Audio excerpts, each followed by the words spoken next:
So, are you interested or are you interesting? What's the difference between those two words?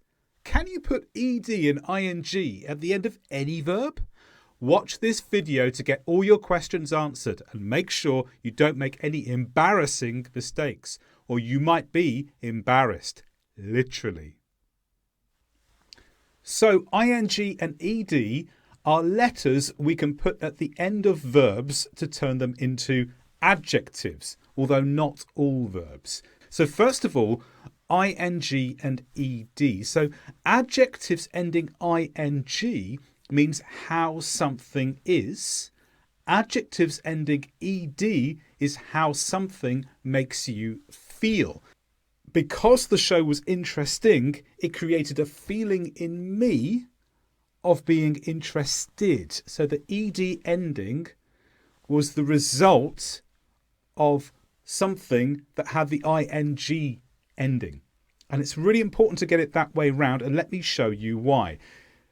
Have a look at this example. Can you see a problem with it? They said bad things about me. I am embarrassing. What's the problem there? Well, the problem is that it should be I am embarrassed.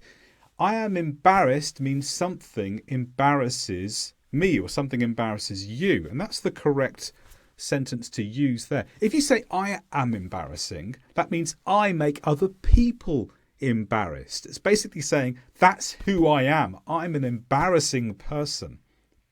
And this is a really important mistake to avoid.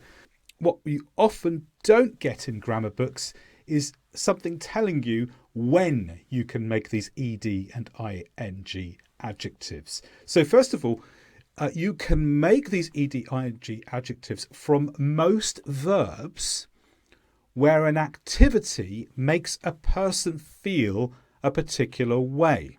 Not all emotion verbs, not all feeling verbs, but when there's an action involved. Something makes you feel a particular way. So to amaze, that can become it is amazing. That's the quality that it has. And the result of that is I am amazed. There's lots and lots and lots of these verbs, more than I could fit on the page really, probably more than I can fit on 2 pages.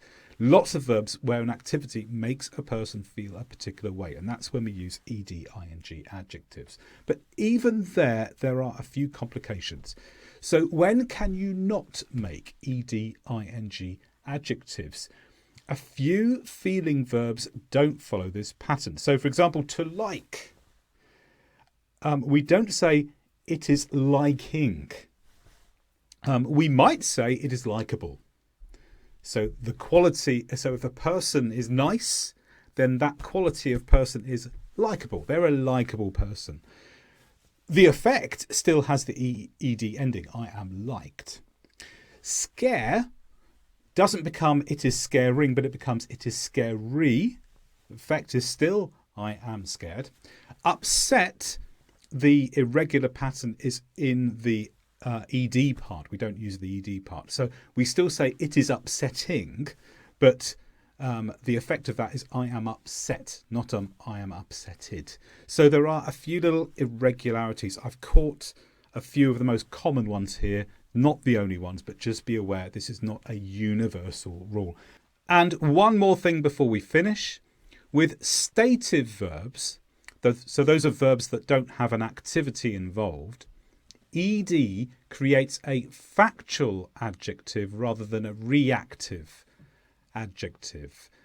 And instead we use, normally, don't always have to, but we normally use the word feel for a response to an activity. So let's use the verb to love as an example. So he or she is loving, so the ing form still works here. If something has the quality of love within it, then it is loving. But with the ed, if you say I am loved, that's more of a permanent state. That's more of a factual situation. But if you are reacting to something that has happened to you, perhaps a one-off thing, then you can say I feel loved. If you have any questions about this topic, I'd love to hear from you. So post your question in the comment section below and I'll get back to you. And if you like the video, don't forget to click the subscribe button before you leave this page. There are new videos from me every day.